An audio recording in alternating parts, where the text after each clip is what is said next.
Hey everybody, what's going on? Adam Agro here once again with another review for the Overshield.com. Today I'm going to be reviewing Among the Sleep. Now, Among the Sleep is a horror game where you control a toddler from the perspective, obviously, of a toddler, and you're teamed up with your teddy bear. Now, I've been following this game for a very long time. I've been watching the Kickstarter, I played the demo.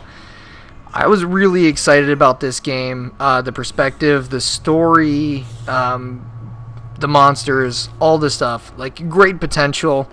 It came out and it was $20, and it still is $20, although I believe at one point it was $15, it's now $20. It does have full support, but it only has 4 achievements.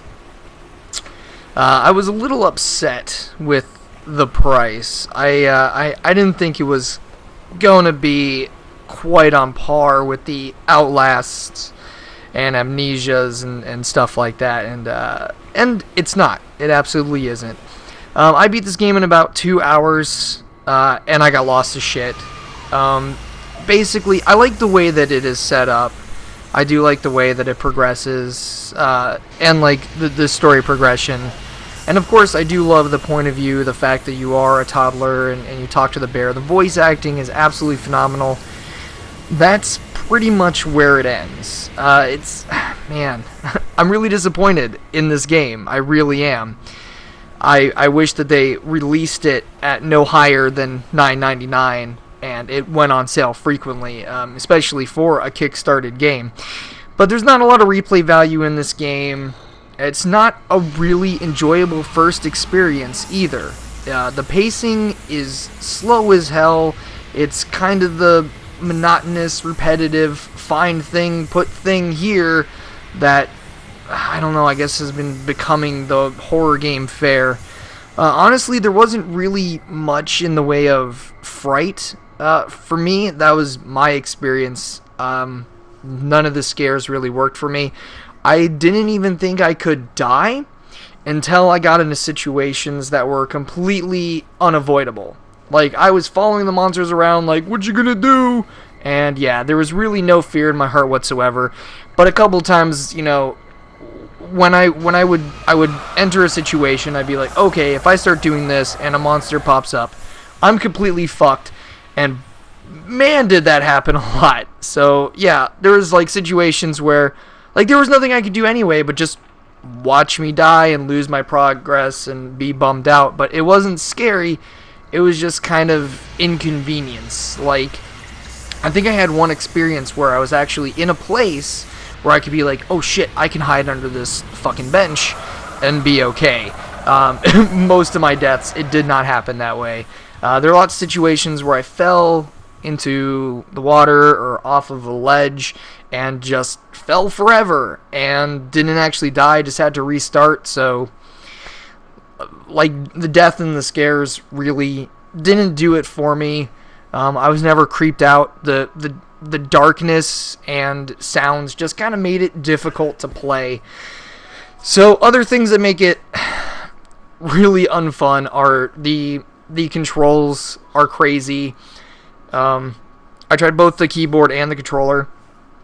The controller, though very, very not accommodating, was what I went with, just to make it easier on myself. Everything was remappable. That was great.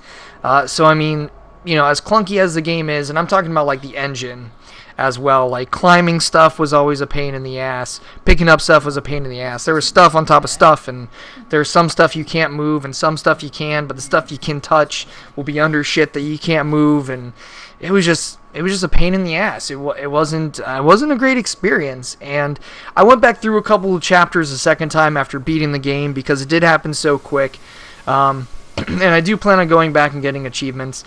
And actually, one of the things that really aggravated me was in the playground level, you have to collect like a bazillion owls or some shit. And I was just running around, you know, going slow as fuck, falling to the ground, trying to sprint, you know, whatever, trying to find these fucking owls so I can get up to this area and end this level. Because basically all there was to that level was collect this shit, go up this teeter-totter, win level. So, yeah, and I just got, like, fucking frustrated to the point where I was just stacking a bunch of shit onto this teeter-totter, and then I just ran up it. I think I found, like, a fucking rock and, like, a little shovel and all this shit. And I ended up finding most of the owls, but not all of them. And then I found out that I could just put, like, the 2 owls that you find naturally and then the shovel onto the teeter-totter and just run up it. So I was like, whoa, speedrun strats. And then I actually looked up a speedrun, and holy crap. So this game may be fun to speedrun, but I mean, being on PC, it's going to get patched a lot, and the controls are clunky, so I don't even know about that. I think the speedrun was under 30 minutes, but man, they did a lot of tricks. So I looked into that, like, hey, maybe I could speedrun it, be fun. Yeah, I wouldn't even recommend it to speedrunners. I wouldn't recommend it to speedrunners, hardcore fans, anybody like that. I really want to say, like, you should experience this game because of the perspective of the toddler, because of the good voice acting, because of the camaraderie with the bear, you know, what it symbolizes, you know, what it talks about, but I can't because I just really didn't enjoy myself. It is quite a bummer because on paper, this is such a fucking amazing idea. Such a great story. So many great mechanics. And yeah, but I didn't enjoy it. I would definitely say watch a playthrough, watch a live stream, check out the speedruns of it. But honestly, this should have been released at $9.99 tops. And then, you know, maybe I'd recommend buying it when it went 75% off. So, sadly, Among the Sleep gets a 4.5 out of 10 for me. Way too short. Only has a few achievements, so replayability is pretty much not there. Exploring and stuff isn't fun because your character moves like a dumb asshole. And, yeah, it just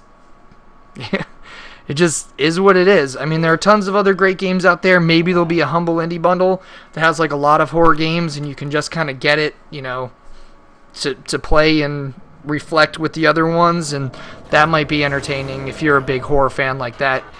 I would definitely say that. It does have the trading cards, which is a good plus, but for $20 fucking dollars, I want a good amount of gameplay or a really immersive storyline, really good controls, really good character models. I mean, it's 3D, and the character models aren't really spot on.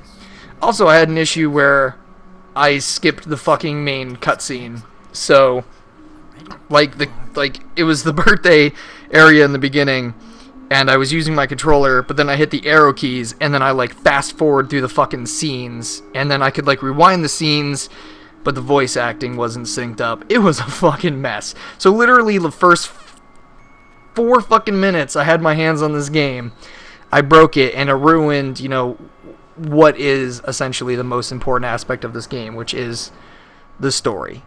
So, watch somebody play it, buy it if it's on, like, super duper sale or in an indie bundle. And yeah, it's a great idea. Maybe they'll soup it up, maybe they'll patch it out. Enemies were kind of scary. Yeah, so alright, everybody, that was my review. I hope you enjoyed it. This has been Adam Agro from Red South City, reviewing for the Overshield.com. Thank you for watching, and I'll see you next time.